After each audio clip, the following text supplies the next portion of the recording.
played at high volume, preferably in a residential area.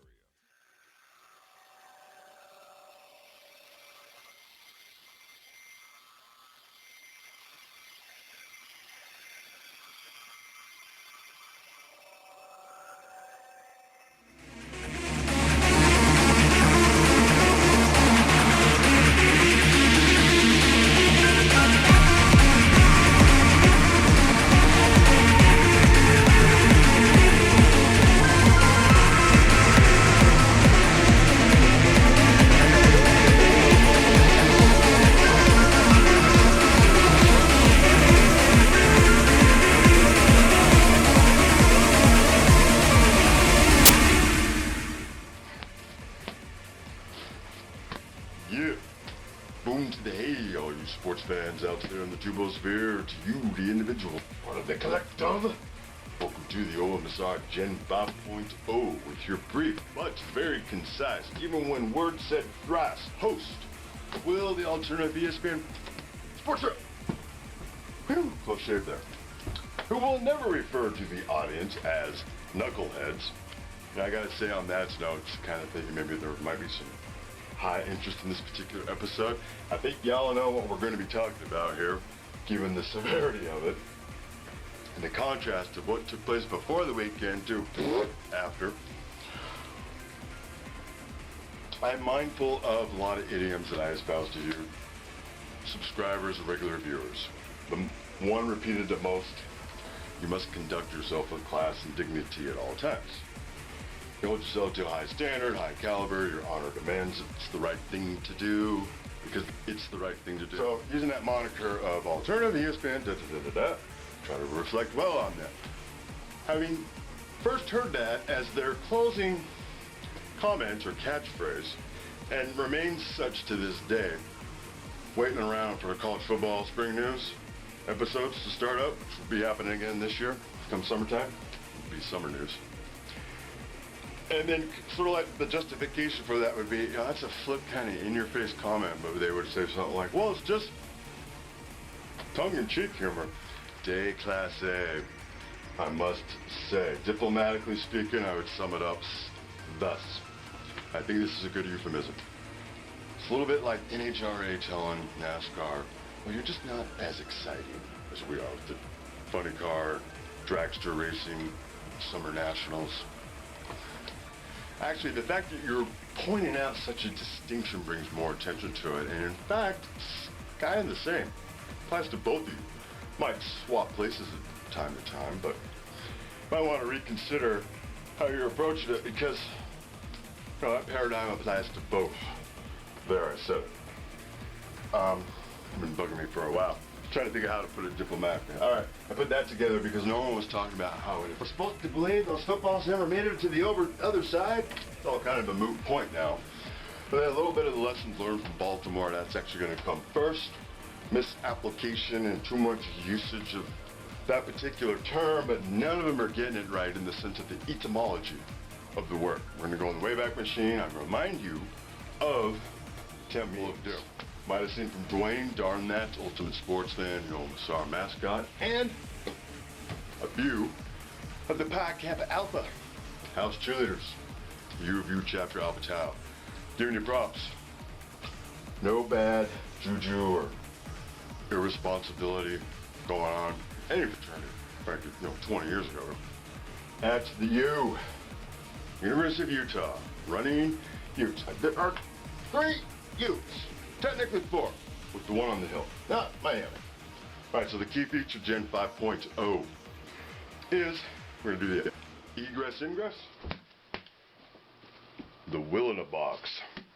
Down here in the corner, low profile, low drag. High speed, except on some of these longer episodes, but the whole Baltimore debacle a la Baltimore. I just felt compelled to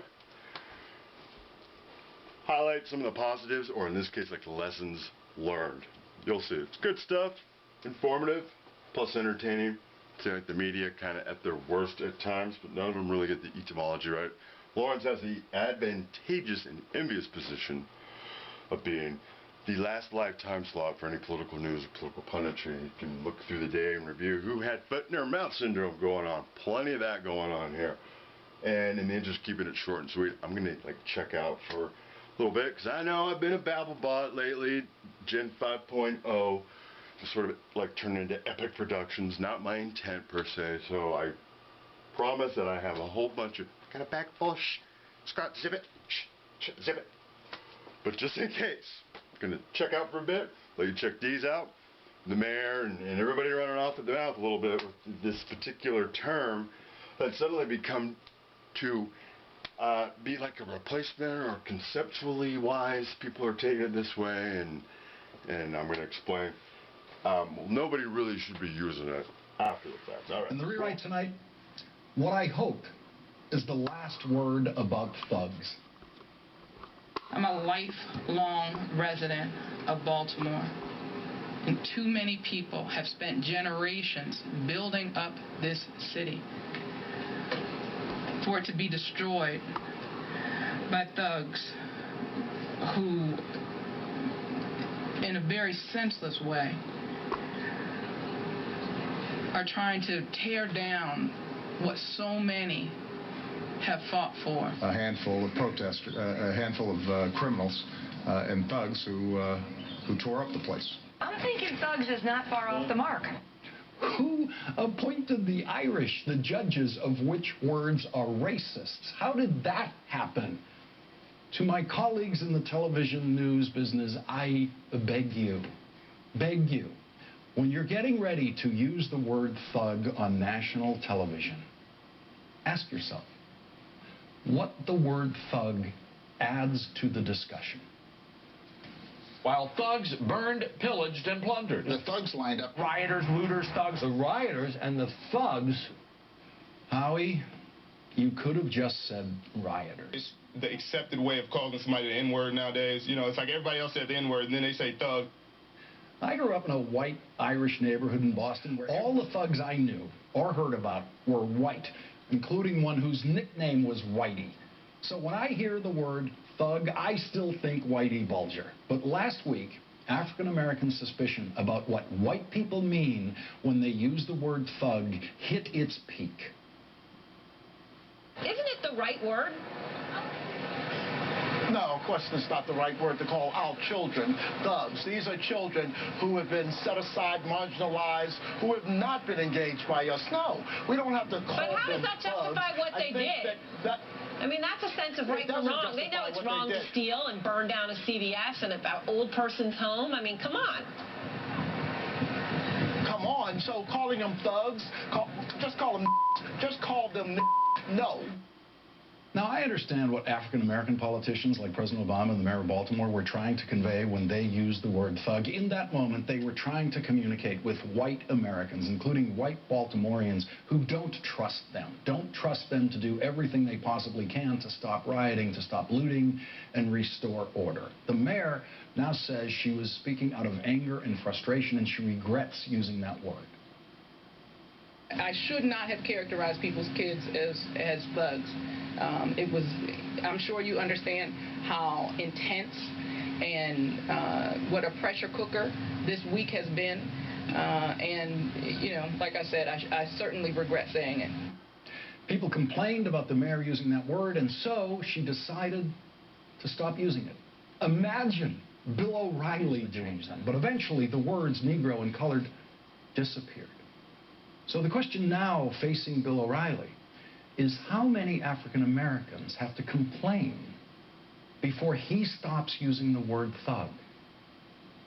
These idiotic thugs, rioting and looting, is a point of cultural embarrassment for me to watch the great white fight for the right to use the word thug being led by Irish Americans at their cable news desks. Aaron Burnett, Bill O'Reilly, Megyn Kelly. All right, it's pretty insightful stuff going on there, wouldn't you agree? They are looking lost at times. I'm telling you, it's karmic-esque. I don't set my watch to it, but I've just seen too many examples of it. I, being a practitioner of Taoism, myself being in the center, Tao Te Ching, origin of yin and yang and all that, just seen it too many times.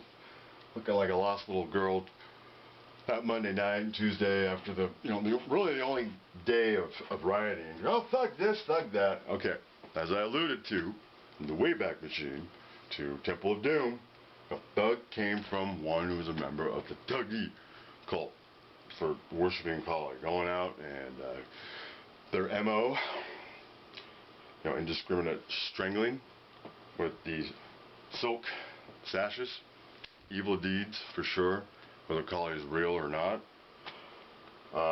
Bad juju. So what happened in Baltimore, compared to that, etymology of the word, and as far as like targeting black people, I will say respectfully to some of my African American subs, when it became sort of like an everyday, or made its everyday appearance in the English lexicon, it was like Capone and his thugs. They're never gonna come collect. On that bill, you're going to be wearing pallets and knee braces, capiche? Absolutely, because that's what thuggish behavior means. So, I don't know, I think maybe for some media types, in their mind, it sort of does represent that, and it may sound like that, just of some African Americans, but just so you know, for the record, there's a lot of us who just sort of look at this and go, no, not all of us think that way. And I put this out there so that, there's a lot of us who do care about what happened in Baltimore, and where else it may be going on we don't know about because the media is not there. I mean, being in SoCal, I can't tell you for sure how things are in Newark, New Jersey. But I do care if it were to come up. I care now, but I can't tell you the details. So, yeah, I'm just trying to memorialize some of the better things we can remember about Baltimore. Rest in peace, Freddie Graves. It's terrible. All right, so I know you didn't come to listen to me per se, just like Tom didn't go to Salem State to talk footballs and air pressure, but to have some fun. I think he's having fun now. Yeah, and I'll just say on a final note, whomever at CNBC's brainchild that was, give you a little history here if you weren't privy to CNBC, didn't need to or wanted to watch it. I certainly did. It was terrible watching a slow death knell. Every one of my stocks, reverse splits. Some of them twice. One of the one times, 10 to 1. Anywho, you could sort of see Aaron Burnett's head start to go a little bit. Oh, she's the next money hunter, replacing Maria Bartiromo. Then CNN announces that, and it goes. When you're making faces like that, in your mind, you're like talking to the person, and that's your reaction. But it looks that way to everybody. I can tell you, there have been times where I had to do like take 10 on a particular subject. Being aware, it's like, oh, no, that's not looking good. Do away with the puppet theater. Leave that to Steve Kornacki. As you will see coming up here. He does it better than I do anyway. Because once I get started, it's just like referees calling fouls on the other team when they're playing Duke. I can't stop it. And that sort of thing. So, yeah, it's called a thoroughly vetted process. It's like, oh, she'd be great for a 1 hour show. Based on what? Her 5 to 7 minute little sound bites, maybe every other hour on CNBC covered. Financial news. Yeah, you're gonna find someone's personal leanings that way, huh? Definitely doesn't make you want to watch CNN that particular time slot. Not ready for it yet. No, isn't that the right word? But you go to the journalistic school of only a few adjectives in your vocabulary? I can do something useful now. I've got two balls. I've got the regulation one is 12.6, right. And the one that's not regulated was. So you've probably heard a lot of the sports punditry. Tell them apart. Which one's opinion which? on it. All the Colin or previously mentioned guys, just in their audience. But when but pulled together political punditry. Yes, you're right. And figures, pundits. Not like this is live. Take stock and analyze it. It's a unique perspective because they're just as into sports. Most of them, kind of most. Totally. All right, Sip it. I promise. All right, step back. This one's regulation. Let me see. Yep. Come here. Do we even have to play this game anymore? No. I just want to let everybody know there's a big difference why Brady did this. You don't watch a lot of politics. Maybe this is your first time. You're like, dude, I haven't seen one sport clip yet on your program. I thought you were going to be like, really cool, I see 30 minutes. It's coming. Don't worry. But there's a method to the madness. Which one's regulation? that one. Chris Matthews on hardball. All three are right, so it's a big deal. Yeah. It is a big deal. I'm sorry, and then and this one is harder to grip, and that one's easier to grip. That's why you will look You at can throw this one 100 miles. Okay. If I can tell the difference as the least athletic person on the planet, Tom Brady, who handles footballs all day, every single day, could definitely tell. I mean, I am struck with the idea this guy, who probably doesn't make a lot of money, equipment manager, the assistant to the equipment manager, has to go into a bathroom on a game day, has to sneak into a bathroom, lock the door with 24 footballs so that this big shot superstar married Which may have been, I don't know if anyone's really brought this up because I've been too busy trying to produce this for 5 days now. And, you know, it's might have been disinformation from the word go. Yes, but he did it this way. But yeah, you know, that's the key thing. He did it a certain way. And it's reflected badly. You've got the spy scandal a few years ago. You've got this. You've got this say it ain't so, Joe. Yeah, about this team that, you know, people get this taste in their mouth that these guys can't win without cheating. Major League Baseball has it right. All these guys who took steroids or who bet on baseball are enhancements or whatever record they might have had, it has an asterisk next to it. I think it's time for Tom Brady to get out the asterisk, because if he's been doing this, if he was caught doing this season, the likelihood is it wasn't his first time. I mean, people who break the law, people who cheat, people who do this, it's not their first time. Yeah, by the way, anybody thinks this is a pain in the butt that this is going on.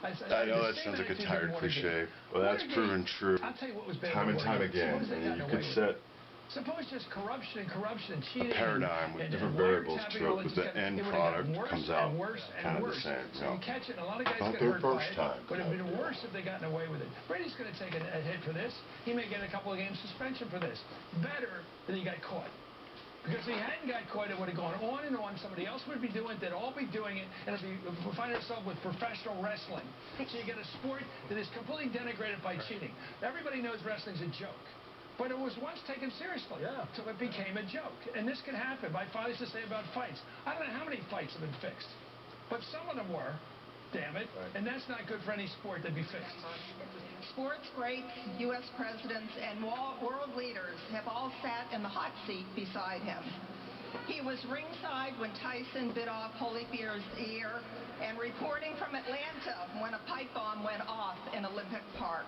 He has asked the difficult questions of everyone from Pete Rose to Condoleezza Rice.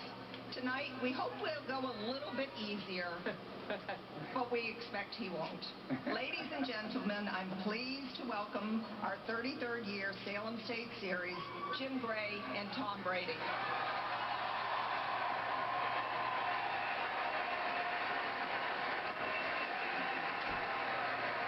Well, maybe because I focus on college sports a lot, but not in the know so much, sort of taking over for Bob Costas. But I say thank you for the love of Thor. No more Bob Costas going off in his esoteric musings in the last couple of Olympics. It looks like you picked a pretty friendly place to reappear.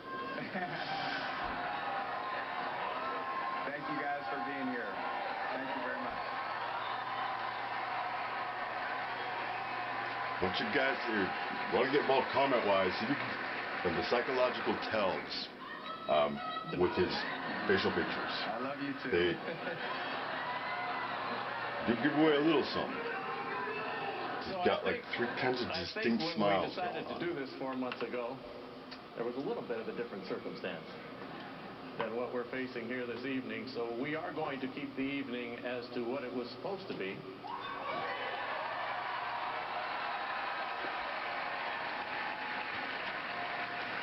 I could actually have a hairstyle like that when you're playing during the season, but where? That kind of Del Rey me. You may be the only one who doesn't no hairstyle to go with it. I'm just saying. So yeah, I don't exactly have my A game going on right now either. The Ted Wells report was just released.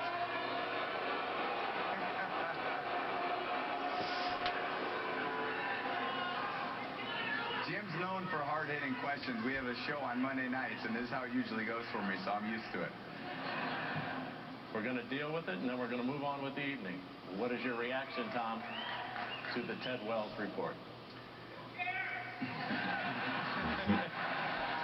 See, I can't usually say those things. But I don't have really any reaction, Jim. Our owner commented on it yesterday, and it's only been 30 hours, so I haven't had much time to digest it fully, but when I do, I'll be sure to let you know how I feel about it. and everybody else. Are you that slow a reader?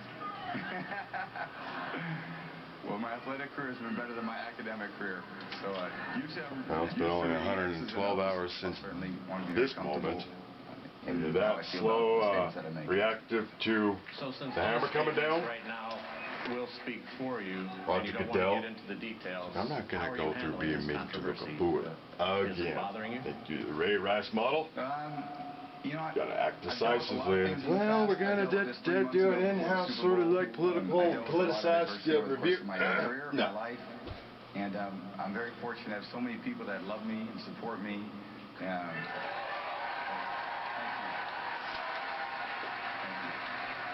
You know, life so much is about the ups and downs, and certainly I accept my role and responsibility as a public figure, and I think a lot of it, you take the good with the bad. And what do you think of the philosophical sort of circuitous logic approach? Does Michigan have great philosophy department? I have a lot of great teammates that support law, me, so yes. We'll get through it. What are those people telling you? What kind of answer is that, right?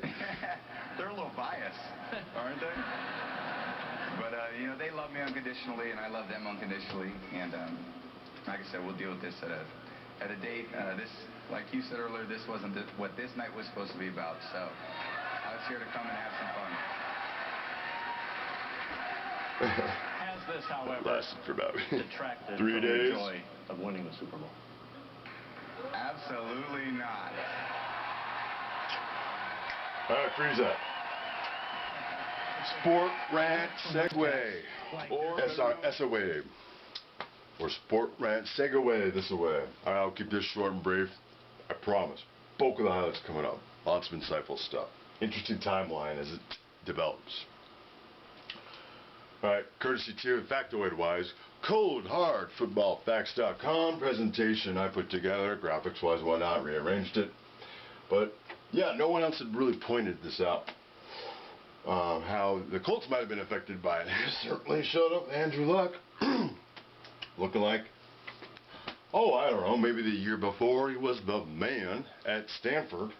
Just another dude on the team, nowhere near close to being the starting QB. I mean, if you don't know, you got to put extra oomph on the ball, aerodynamic-wise, especially in inclement weather. You know, like when you go, if you're a ball junkie back in the day like I was, you've been riding for 3 days, can't stand anymore, you go out there anyway. Basketball, you know, it's dead on its bounce. Wet, cold weather like that, low air pressure. Yeah, you're it's going to start to get in your head, confidence-wise and whatnot. Suddenly you lose 45-7. Yeah, maybe that was the intent. Everything else was a ruse. I'm just sort of theorizing here. It's all a moot point now. The NFL made its point. It's like, all right, Tom, we're not going to we're not going to call you out necessarily. See what you do. And then what we do will be predicated on how you do.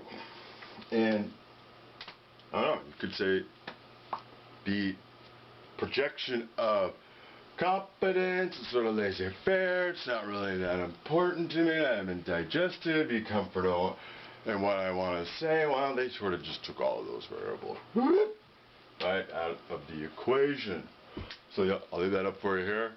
Just sort of pause it and read the details as to what was going on there with the refs. I'm assuming maybe they were taking the measurements indoors somewhere, ideally, because they might not have been accounting for the inclement weather that day. The air pressure might have been even lower, because the air inside the ball relatively warmer than the outside air. In those conditions, lower air pressure outside. Yeah, the ball's going to come out a little bit higher reading, is what I'm saying, physics-wise. So, was it disinformation? Was it intentional? I think they made the right decision. Alright, I've said enough. Thanks for watching those silly DUIs while you're out there. Reminding you, sports and alcohol, they are joined at the hip. Alright. From those texts, like there's some pressure being applied to Mr. McNally to do something to bring down the pressure of the balls, and that he is being given gifts, essentially, as a way of getting him, rewarding him for doing that. Absolutely. I can understand why people would draw that conclusion. I wasn't present for the testimony of the staffers, but as I understand it from the report itself, the staffers gave an alternative explanation, number one. Number two, Chris, I think if I were to take your cell phone and, for example, take out snippets of a text conversation between you and a friend and publish that conversation, and let's say the public didn't know the friendship dynamic between the two of you, I think it could very easily be misconstrued as to what you were talking about and how you truly feel and who you really are. Are you guys going to prepare some sort of formal response to sort of litigate this, or are you anticipating that there might be some sanction from the league? I really don't know what the league is going to do. I just, like everyone else, have read that they're looking into everything and trying to determine what they want to do. The recent history of NFL discipline toward players has been fairly spotty at best, with a number of players who've been disciplined having their discipline being overturned by neutral arbitrators or judges. So I really don't know what's going to happen. All right. What do you think of all this conversation now about your client's, Tom Brady's, legacy and suspicion that this shows some sort of deeper character flaw, and it's related perhaps to the taping of practices that happened under the Patriots before, that this is part of a culture there that bends the rules or even just breaks them? Well, I'm a big proponent of the First Amendment, Chris, and I enjoy sports, and that's, I guess, one of the fun things about sports is that there are lovers and there are haters, and it creates a great bar discussion, and so there's nothing I can do about that, but I do think that if you saw the Super Bowl this year and you let two good teams play, both teams played great, it turns out great entertainment, and the NFL does a terrific job of that, and there are many terrific people who work in the league. I just think that this particular matter was mishandled. But one thing he didn't say, and one thing Don Yee didn't say to you or in his statement today was, did he know about the deflation of the footballs, or did he not? And neither one said that. That's what's left hanging. That really is, and I noticed from Mr. Yee's responses to me and also from his statement, there's no actual factual contention, right? They don't say they got anything wrong, and they don't provide any kind of affirmative defense, although maybe we'll see that later particularly. Do you think that there'll be any change in his reputation outside of, obviously his reputation is not going to change in New England, but outside New England? No, I think it does. I think, look, my own personal feeling on this is really kind of a minor infraction. A speeding ticket, let's say, in the real world. But I think that the Patriots, with 4 Super Bowls under Bill Belichick, are a team that people seem to love to hate.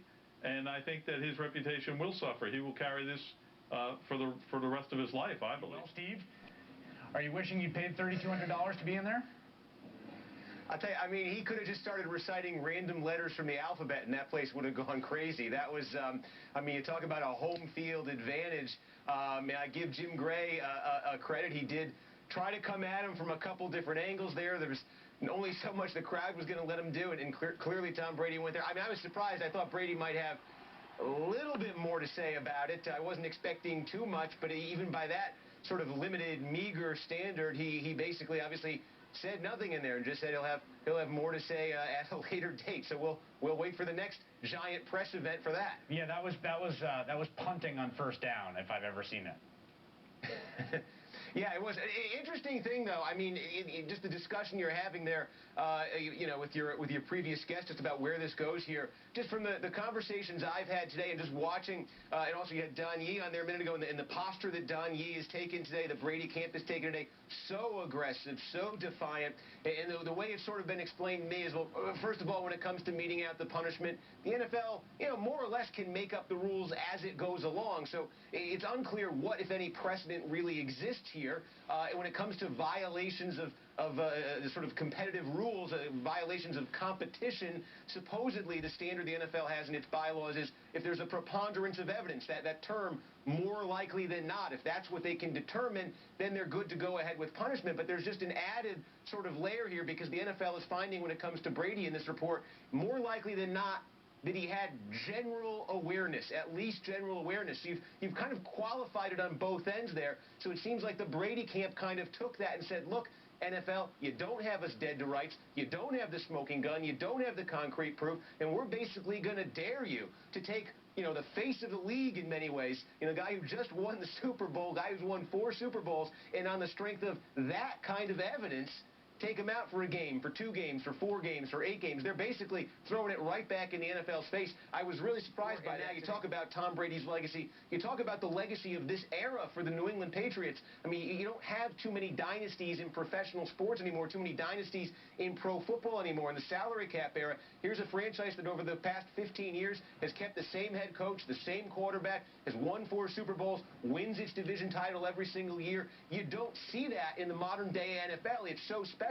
And yet, when the history of this era of the NFL is written, it's going to be right there, no matter what now. This Spygate was already guaranteed there'd be some taint on it, but now having this on the record, this whole investigation, the way that Super Bowl was overshadowed a few months ago by this, when you look back on this era, there are going to be a lot of people, and I'm a New England Patriot fan, so it crushes me to say this, but there are going to be, most sports fans, I think, probably most sports historians who look back at it, will say about the New England Patriots, wow, an amazing achievement. How did they ever put that together? That was fantastic, but there was this cloud